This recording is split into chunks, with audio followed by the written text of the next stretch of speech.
नमस्कार प्यारे साथियों, मैं श्याम क्लासेज के डिजिटल प्लेटफॉर्म पर आप सबका हार्दिक स्वागत एवं अभिनंदन करता हूं। तो मित्रों, अब होली आपने धूमधाम से मना ली है और वापस से पढ़ाई में लग जाओ भाई, ठीक है ना। क्योंकि सपना आपको पूरा करना है 2025 के अंदर अंदर। जेल प्रेरी परीक्षा 2025 अप्रैल में आपका पेपर है, बहुत ही जल्द आपका पेपर होने वाला है। तो जल्दी से तैयार हो जाइए, ठीक है। और इस क्लास के अंदर मैं आपको जीके करवाऊंगा, प्लस आपके रीजनिंग करवाऊंगा और प्लस आपके साइंस करवाऊंगा। यानी जितने आपके सब्जेक्ट पूछे जाते हैं वो सारे के सारे सब्जेक्ट हम इसमें कवर करने वाले हैं। तो अंत में अपना स्कोर जरूर बताना दोस्तों कि आपके प्रश्न कितने सही हो रहे हैं। तो स्कोर कमेंट बॉक्स में जरूर बताना कि आपके कितने प्रश्न सही हुए, ठीक है। हाँ, और पहली बार यदि विजिट कर रहे हो चैनल पर तो चैनल को सब्सक्राइब कर लेना और बेल आइकन को प्रेस कर लेना, जिससे कि हर एक नई क्लास का नोटिफिकेशन आपको मिल जाए। और आज शाम 8 बजे से हम लाइव क्लास स्टार्ट कर रहे हैं। लाइव क्लास स्टार्ट कर रहे हैं, होली आपने मना ली है। लाइव क्लास में जुड़ना जरूर भाई, भूलना मत, ठीक है ना। चलिए, तो क्लास को टाइम को वेस्ट नहीं करते हैं और क्लास को कर देते हैं शुरू। और पहला ही आपका प्रश्न आ गया है। पहला प्रश्न आपका आया, उस विकल्प का चयन कीजिए जिसमें उसके शब्दों के बीच वही संबंध है जो नीचे दी गई शब्दों की जोड़ी के बीच में हो। यानी आपको एक शब्द दिया गया है, शत्रु अनुपात बुरा। यानी शत्रु क्या होता है? बुरा होता है। यानी शत्रु का यहां पे क्या दिया हुआ है? शत्रु का यहां पे गुण दे रखा है, गुण या अवगुण। अवगुण के साथ लिखा गया है, यहां पे शत्रु का अवगुण दिया गया है दोस्तों। तो शत्रु बुरा होता है, तो वैसे मित्र पक्का ये तो नहीं होगा। चोर दुष्ट बिल्कुल हो जाएगा, ठीक है। क्योंकि चोर जो होता है उसकी प्रवृत्ति कैसी होती है, उसका अवगुण क्या है? वो उसका अवगुण है वो दुष्ट होता है, ठीक है ना। चोर क्या होता है? दुष्ट होता है। तो विकल्प नंबर आपका बी यहां पर क्या हो जाएगा दोस्तों? राइट हो जाएगा। चलिए चलते हैं अगले प्रश्न में। और अगला प्रश्न आपका किसका आ गया? राजस्थान जीके का आ गया। हरियाली अमावस्या का पर्व किस तिथि को मनाया जाता है? आषाढ़ अमावस्या, श्रावण अमावस्या, फाल्गुन अमावस्या या कार्तिक अमावस्या? तो दोस्तों, श्रावण के अंदर यानी सावन के महीने में जो अमावस्या आती है उसी को आपके हरियाली अमावस्या का पर्व मनाया जाता है दोस्तों। और ये बताना चाहूंगा आपको कि भगवान अपने एक तो शिव और एक माता पार्वती को ये पर्व जो है ये समर्पित है भाई, ठीक है ना। और इस दिन पेड़ पौधे भी लगाना बहुत ही शुभ माना जाता है। इस दिन पेड़ पौधे बहुत लगाते हैं लोग, क्योंकि ये शुभ माना जाता है हरियाली अमावस्या के दिन, ठीक है। हाँ, तो ये श्रावण अमावस्या में मनाई जाती है। श्रावण के महीने की जो अमावस्या आती है वही आपकी हरियाली अमावस्या होती है दोस्तों। अगला आपका प्रश्न क्या कहता है? हाँ देखो भाई, डेट दे रखी है 16 अप्रैल 1658। और एक युद्ध हुआ था औरंगजेब और जसवंत सिंह के बीच, जिसमें जसवंत सिंह को हार का सामना करना पड़ा था, ठीक है। वो कौन सा युद्ध था? धर्मत का युद्ध था, दोराई का युद्ध था, सामूगढ़ का था या फिर खजुआ का था? तो दोस्तों वो युद्ध था धर्मत का युद्ध, जो कब लड़ा गया था? 16 अप्रैल को लड़ा गया था। 16 अप्रैल और कब है? 1658 को ये युद्ध लड़ा गया था। और औरंगजेब और जसवंत सिंह के बीच ये युद्ध लड़ा गया था दोस्तों। तो विकल्प नंबर आपका ए यहां पर राइट हो जाएगा। अगला आपका प्रश्न क्या आया? फिर से आपकी किसका आ गया? फिर से आपका प्रश्न आ गया है रीजनिंग का। ध्यान से पढ़ो। देखो, पहले लिखा गया 3, एक सीरीज एक श्रेणी लिखी गई है 3, उसके बाद में लिखा गया 15, उसके बाद में लिखा गया 4, उसके बाद में 16, उसके बाद में 5, उसके बाद में 17, उसके बाद में 6। यहां प्रश्नवाचक चिन्ह आ गया। ध्यान से देखो, 3 का एक ज्यादा किया है यहां पे 4, 4 का फिर एक ज्यादा आया 5, यानी हर बार एक एक जोड़ रहा है। और यहां ऊपर भी देख लो, 15 में +1 किया 16, 16 में +1 किया 17। तो इसी प्रकार से 17 में +1 करेगा तो यहां पे क्या आएगा? प्रश्नवाचक चिन्ह के स्थान पे क्या आएगा? तो यहां आ जाएगा आपका 18। 17 के बाद क्या आता है? 18 आता है। तो विकल्प नंबर आपका डी के अंदर आपका आंसर लिखा गया है, यानी विकल्प नंबर डी आपका राइट हो जाएगा। 18 आपका यहां पर आ जाएगा। आपको सीरीज को देखकर पहचानना पड़ेगा दोस्तों कि आखिर चल क्या रहा है उसमें, ठीक है ना। और बार बार करोगे ना प्रैक्टिस ना, तो आराम से पहचान जाओगे और आराम से भाई कोई भी चाहे रीजनिंग का प्रश्न हो आराम से हल कर दोगे। अगला प्रश्न आपका क्या कहता है? मारवाड़रा प्रगनारी विगत किसकी रचना है? मारवाड़रा प्रगनारी विगत एक रचना है जो आपकी किसकी रचना है? सूर्यमल मिश्रण की है, वीर भागु रत्नों की है, दयाल दास की है या मूनोत नेणसी की है? यानी इनमें से जो रचना दीर्घ के मारवाड़रा प्रगनारी विगत किसकी रचना है दोस्तों? ये आपसे पूछा गया, बड़ा ही इंपोर्टेंट आपका ये प्रश्न है, फटाफट से बता दो। तो ये है आपके मूनोत नेणसी की रचना, ठीक है। मूनोत नेणसी द्वारा एक रचना है। और एक नेणसी की ख्यात और आती है, ये भी इन्हीं की रचना है, नेणसीरी ख्यात। ये भी रचना इन्हीं की है, अलग से कोई रचना दी गई है, ठीक है। और नेणसी का जन्म आपको इंपोर्टेंट है, पूछा जा सकता है। 1610 ईस्वी में इनका जन्म हुआ था नेणसी का, ठीक है, याद रखिएगा। और इनको राजपुताना का क्या कहा जाता है? राजपुताना का इनको अबुल फजल कहा जाता है, ये भी याद रख लीजिएगा। अबुल फजल, राजपुताना का अबुल फजल किसको कहा जाता है? मूनोत नेणसी को कहा जाता है। अगला प्रश्न आपका क्या कहता है? अगला प्रश्न आपका कहता है, स्वामी दयानंद सरस्वती का संबंध राजस्थान के किस जिले से रहा था? कोटा से रहा था, भरतपुर से रहा था, अजमेर से रहा था या फिर जयपुर से रहा था? बड़ा इंपॉर्टेंट आपका प्रश्न है दोस्तों।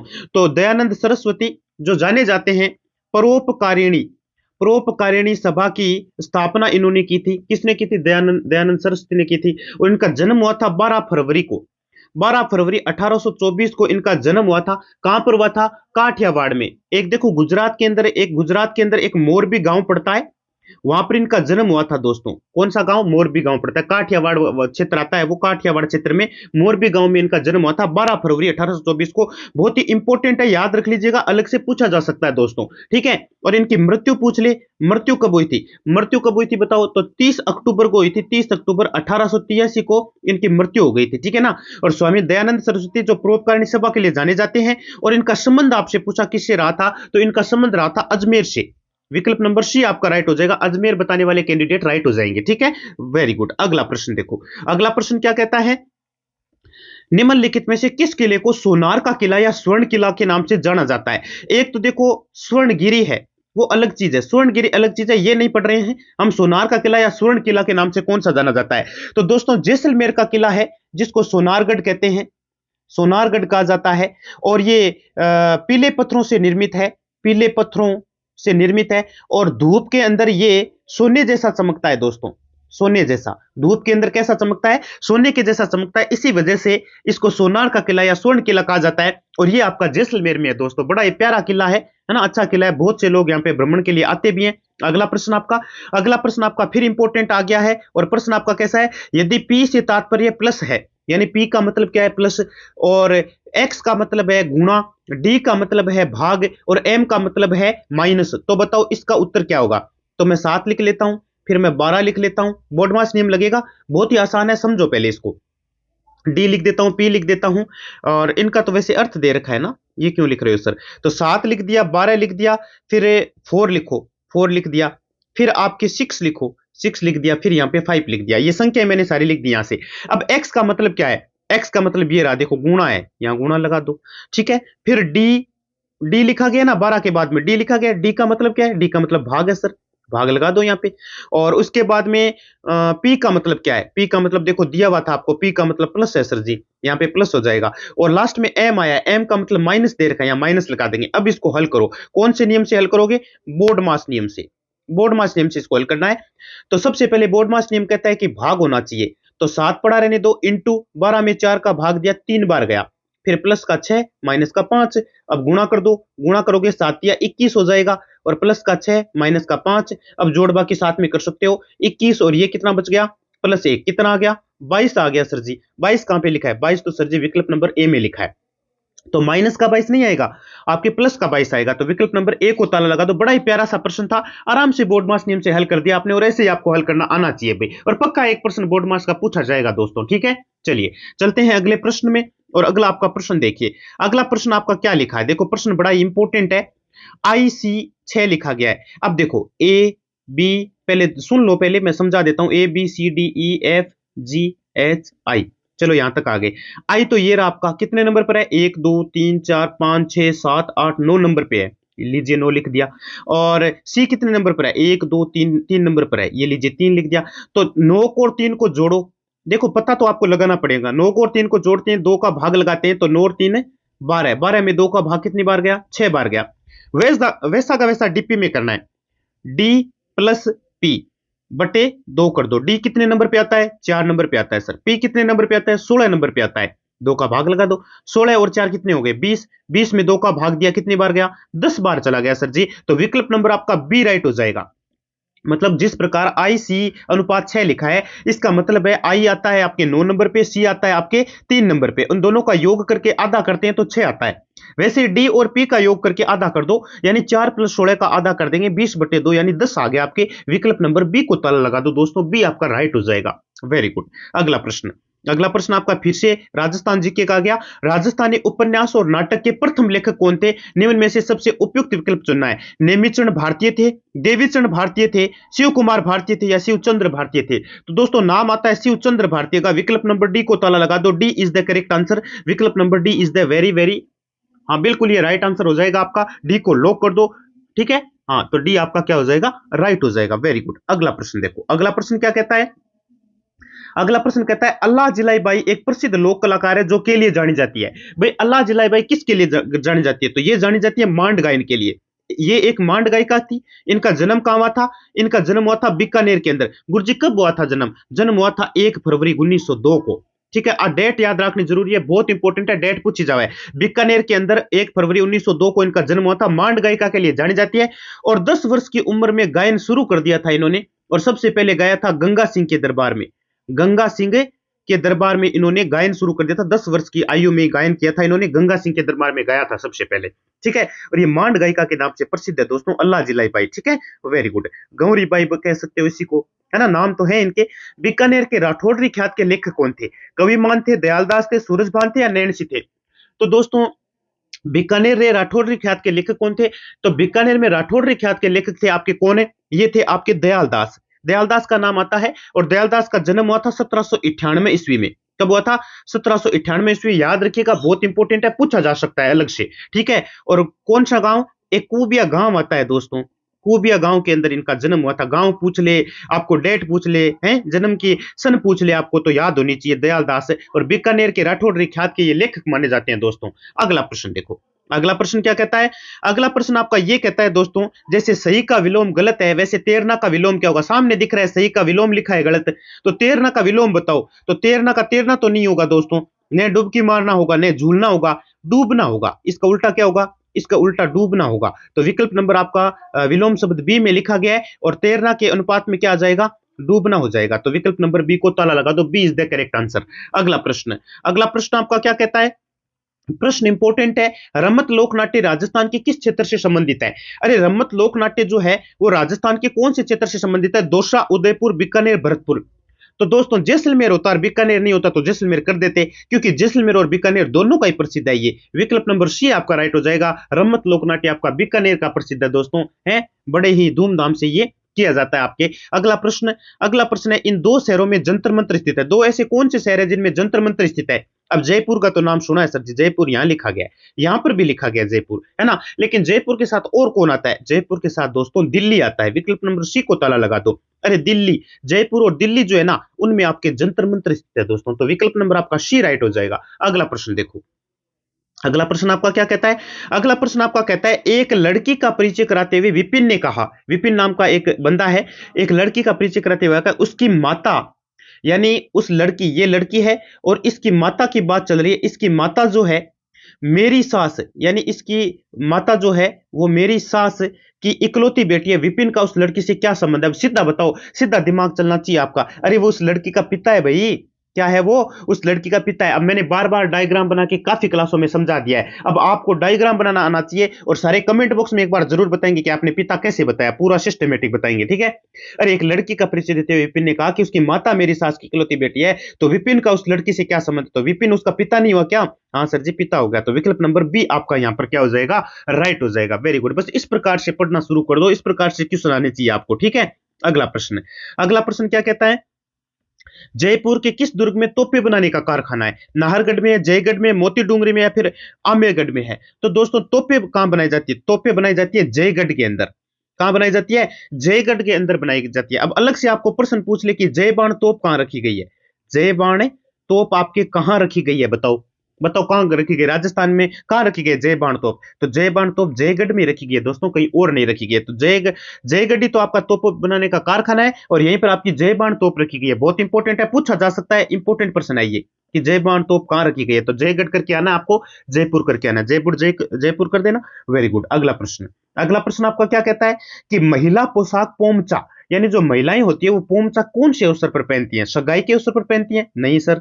हरियाली तीज? बिल्कुल नहीं। गणगौर? गणगौर पर भी पोमचा नहीं पहना जाता। लेकिन जब शिशु का जन्म होता है ना, तब महिलाएं क्या पहनती है? पोमचा पहनती है दोस्तों। विकल्प नंबर डी आपका राइट हो जाएगा। महिला पोशाक पोमचा किस अवसर पर पहना जाता है? शिशु के जन्म पर पहना जाता है। याद रखिएगा, बड़ा इंपॉर्टेंट प्रश्न है। अगला प्रश्न, अगला आपका विज्ञान का प्रश्न आ गया है। विज्ञान का प्रश्न कहता है टाइफाइड का कारण क्या है? अरे टाइफाइड का कारण बताओ। एसिचेरिचिया है? नहीं, ये बिल्कुल नहीं है दोस्तों। हाँ बिल्कुल, साल्मोनेला, साल्मोनेला जो आपके होता है, बिल्कुल इसी के अंतर्गत आता है ये टाइफाइड, इसी का रीजन होता है दोस्तों। विकल्प नंबर बी को ताला लगा दो, B is the correct answer. Very good. अगला प्रश्न, अगला प्रश्न है आपका कि नमदा के लिए कौन सा स्थान प्रसिद्ध है? नमदा जो है उसके लिए कौन सा स्थान प्रसिद्ध माना जाता है? जयपुर, बीकानेर, बाड़मेर या फिर टोंक माना जाता है? तो दोस्तों नमदा जो है ना, नमदा आपके टोंक जो है ना, वो आपके क्या माना जाता है, ये स्थान प्रसिद्ध है। अपने राजस्थान के अंदर बात करें तो टोंक प्रसिद्ध है, और भारत के अंदर दो ही ऐसी जगह हैं, भारत के अंदर दो ऐसी जगह हैं जहां पे नमदा के लिए प्रसिद्ध मानी जाती है। देखो, एक तो हो गया अपना टोंक, राजस्थान में तो क्या हो गया, टोंक हो गया, plus Jammu and Kashmir, Jammu and Kashmir J&K, यानी जम्मू एंड कश्मीर में एक जगह पड़ती है, आपने सुना होगा वो काफी बार, श्रीनगर। क्या पड़ता है, श्रीनगर। तो ये श्रीनगर भी ये नमदा के लिए क्या माना जाता है, प्रसिद्ध है। तो भारत के अंदर ये दो ही ऐसी जगह है, एक तो श्रीनगर, एक टोंक, जो नमदा के लिए क्या मानी जाती है, प्रसिद्ध मानी जाती है। दोस्तों याद रखिएगा, बड़ा इंपॉर्टेंट है। अगला प्रश्न, अगला प्रश्न आपका अगला प्रश्न आपका कहता है, तेरह ताली नृत्य किस लोक देवता की स्तुति में किया जाता है। तो दोस्तों नाम सुना है, कामड़िया पंथ। अरे कामड़िया पंथ की जो महिलाएं होती है ना, वो आपके ना रामदेव जी की स्तुति में क्या करती हैं, नृत्य करती हैं भैया। एक कौन सा नृत्य करती हैं, तेरह ताली। तेरह ताली कामड़िया पंथ की जो महिलाएं होती है वो ये नृत्य करती हैं, तेरह ताली नृत्य, और ये रामदेव जी की स्तुति में किया जाता है। दोस्तों विकल्प नंबर आपका सी राइट हो जाएगा, ठीक है। हाँ, रामदेवरा इनका बहुत बड़ा धाम बना हुआ है, आपको पता होगा, गए होंगे कभी, जाना नहीं गए हो तो। अगला प्रश्न, अगला प्रश्न आपका कहता है, अम्लों का राजा कहलाता है। अरे अम्लों का राजा किसे कहते हैं, अरे गुरुजी रानी का पता नहीं, राजा का बता दो। सल्फ्यूरिक अम्ल, हाइड्रोक्लोरिक अम्ल, मेथेनोइक अम्ल, या इनमें से कोई नहीं। दोस्तों मेथेनोइक अम्ल तो बहुत ही कम होता है, ये तो बिल्कुल नहीं है। नए हाइड्रोक्लोरिक अम्ल है, राजा जाना जाता है आपके सल्फ्यूरिक। देखो ये भी कम नहीं है, हाइड्रोक्लोरिक अम्ल अपने अमाशय के अंदर बहुत अधिक मात्रा में ये पाया जाता है। अपने अमाशय में जो भोजन को पचाने का काम करता है, हाइड्रोक्लोरिक एसिड बहुत ज्यादा मात्रा बढ़ जाती है, कई बार तो पेट दर्द करने भी लग जाता है। ये है आपका सल्फ्यूरिक अम्ल, जिसका फॉर्मूला होता है H2SO4, ठीक है। और हाइड्रोक्लोरिक अम्ल का फॉर्मूला होता है HCl, और मेथेनोइक अम्ल का फॉर्मूला होता है CH3COOH। तो हो सकता है कि कभी आपको फॉर्मूला भी पूछ ले, तो याद रखना अम्लों का राजा कहलाता है H2SO4 यानी सल्फ्यूरिक अम्ल। विकल्प नंबर ए को ताला लगा दो, याद रखिएगा, बड़ा इंपॉर्टेंट प्रश्न है। अगला प्रश्न, अगला प्रश्न आपका क्या कहता है, मोकड़ी क्या है दोस्तों। अरे मोकड़ी किसको बोला जाता है राजस्थान में अपने, तो मोकड़ी लाख की चूड़ियों को बोलते हैं दोस्तों। विकल्प नंबर डी में आपके लिखा गया है, मोकड़ी किसको बोला जाता है, लाख की चूड़ियां, ठीक है, वेरी गुड। अगला प्रश्न, अगला प्रश्न आपका, बाड़मेर के कानन मेले का मुख्य आकर्षण क्या है। अरे बाड़मेर में कानन मेला लगता है, हाँ सर जी लगता है, तो इसका मुख्य आकर्षण क्या है, भवई नृत्य ना, बिल्कुल नहीं है। घुड़ला भी नहीं है, घुड़ला भवई तो अलग है दोनों ही। अब बचे आपके पास दो, इनमें से आपको जवाब देना है। तो बाड़मेर में के कानन मेले का मुख्य आकर्षण है आपके गैर नृत्य। कौन सा नृत्य, गैर नृत्य। और एक गैर नृत्य और होता है, गैर नृत्य जो आपके होली अभी गई है आपके, तो शेखावाटी क्षेत्र में किया जाता है। शेखावाटी क्षेत्र में गैर नृत्य किया जाता है रंगों के साथ, है ना, वो भी गैर ही बोला जाता है उसको, घेर के कभी घेर खेला अगले दिन, ठीक है। तो वही है एक गैर नृत्य जो बाड़मेर की कानन मेले का मुख्य आकर्षण माना जाता है दोस्तों। तो विकल्प नंबर सी आपका राइट हो जाएगा। अगला प्रश्न, अगला प्रश्न आपका क्या कहता है, अगला प्रश्न आपका यह कहता है दोस्तों कि 1919 में राजस्थान सेवा संघ की स्थापना कहां की गई थी। अरे 1919 में आपके राजस्थान सेवा संघ की स्थापना हुई थी, कहां हुई थी, वर्धा के अंदर हुई थी, अजमेर के अंदर हुई थी, जयपुर के अंदर हुई थी, या बिजोलिया के अंदर हुई थी। तो दोस्तों ये हुई थी वर्धा के अंदर, ठीक है। वर्धा एक स्थान पड़ता है कर्नाटक के अंदर है क्या, कर्नाटक के अंदर होना चाहिए मेरे ख्याल से वर्धा, और वहां पर कर्नाटक या कोलकाता देख लेना, वो कर्नाटक में है शायद। 1919 में राजस्थान सेवा संघ की स्थापना की गई थी। विकल्प नंबर ए आपका राइट हो जाएगा, वर्धा राइट कर दीजिएगा, ठीक है, वेरी गुड। अगला प्रश्न, अगला आपका प्रश्न आता है कि आहड़ का उत्खनन कार्य किसके नेतृत्व में संपादित हुआ था। आहड़ का एक उत्खनन कार्य हुआ था, किसके नेतृत्व में संपादित हुआ था, यह आपसे पूछा गया। HD सांकलिया, BB लाल, VN मिश्रा, या VS वाकणकर, कौन सा विकल्प आपका राइट हो जाएगा दोस्तों। तो दोस्तों आहड़ का उत्खनन कार्य किसके नेतृत्व में संपादित हुआ था, यह आपसे पूछा गया है, और बड़ा ही ये इंपॉर्टेंट प्रश्न आपका फिर से एक बार। तो ये HD सांकलिया के निर्देशन में आपके ये पूरा हुआ था दोस्तों। अगला प्रश्न, अगला प्रश्न है कि अचलगढ़ दुर्ग कहां स्थित है। बहुत बार बताया है, और ये इंपॉर्टेंट प्रश्न भी आपका अलग से पूछा जा सकता है। अचलगढ़ दुर्ग आपका कहां स्थित है दोस्तों, माउंट आबू, अलवर, अजमेर, या फिर जालोर। तो दोस्तों विकल्प नंबर आपका माउंट आबू राइट हो जाएगा, ए को लॉक कर दो, ए को ताला लगा दो, ए आपका राइट हो जाएगा, माउंट आबू आपके राइट हो जाएगा दोस्तों, ए को ताला लगा दो, वेरी गुड। अगला प्रश्न, अगला प्रश्न आपका क्या कहता है, अगला प्रश्न कहता है तरताई माता जिसका मंदिर तलवाड़ा बांसवाड़ा में स्थित है, उन्हें किस और नाम से भी जाना जाता है दोस्तों, बताइए। तरताई माता का मंदिर तलवाड़ा बांसवाड़ा में, एक चीज तो आपको यह पता चला कि तरताई माता का मंदिर कहां है, सर जी तलवाड़ा में। तलवाड़ा कहां पड़ता है, बांसवाड़ा में पड़ता है। दो दो तीन तीन चीजें एक साथ तैयार हो रही है। उन्हें किस और नाम से जाना जाता है, तो दोस्तों उन्हें त्रिपुरा सुंदरी कहा जाता है। तरताई माता का दूसरा नाम भी है एक, और वो क्या नाम है, त्रिपुरा सुंदरी। याद रखिएगा, बड़ा इंपॉर्टेंट प्रश्न है ये भी। विकल्प नंबर ए को ताला लगा दो, वेरी गुड। अगला प्रश्न, अगला आपका प्रश्न क्या कहता है कि काली मिट्टी के बर्तनों के लिए कौन सा स्थान प्रसिद्ध है? अरे काली मिट्टी के बर्तन कौन सी जगह पाए जाते हैं? सवाई माधोपुर, चित्तौड़गढ़, जयपुर या फिर बांसवाड़ा के अंदर? तो दोस्तों सवाई माधोपुर में आपके काली मिट्टी के बर्तन पाए जाते हैं। काली मिट्टी के जो बर्तन है वो कहां पाए जाते हैं? ये आपके सवाई माधोपुर में पाए जाते हैं। विकल्प नंबर आपका ए राइट हो जाएगा दोस्तों।